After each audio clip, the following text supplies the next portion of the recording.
За бас Монгол улсын түүхэнд анх удаага ийм чухал мэтгэлцээ гэх найшин. Гэхдээ ямар тач урьдчилан бэлдсэн бос сэдвэр ингэж асуулт хариулт одоо өмнө нь орж ирээд мэдээлэл хийж гардаг байсан бол одоо бас тодорхой хэмжээнд асуултуудыг авж байгаад хариулж байгаа энэ шин дэг эхэлж байгаад баяртай байна.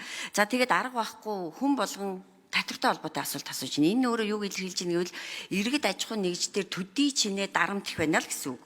Тэр би нэг одоо нэлийн их давхцсан тул хувь хүний орлогын албан татвартай холбоотой асуулт асууя. За Павел Дуров гэдэг Телеграмын үүсгэн байгуулагч ингэж хэлсэн байлээ саяхан 7 сард байна уу. Байр, хоол, хувцснаасаа цаашаа илүү гарахгүй цалинтай хүн бол боолын хөдөлмөр эрхэлж байгаатай агаар нэг шүү гэж. Тэгэхээр та энэ тал дээр юу гэж хэлэх вэ? Манай иргэдийн дийлэнх олонх нь хэдэн төгрөгийн цалин дундаж байгаад энэ гурван хэрэгцээнээс илүү гарч чадж байгаа юу? Хэрвээ чадахгүй байгаа бол энэ манай иргэд чи боолын хөдөлмөр тэрэндээ тохирсон одоо хөлс авж байгаа гэж үзэх юм биш үү? Тэгэхээр 100 мянган иргэд гарын үсэг зурцсан хуулийн төсөл улсын их хурлын гишүүдээс 33 хүн гарын үсэг зурцсан байгаа. Тэгэхээр та энийг дэмжих үү? Нэгт. За хоёрт аж ахуйн нэгжийн албан татвар дахиад ярий. Манай засгийн газрын үед 4.10-ын шатлалтай татврын тогтолцоо байсан тий.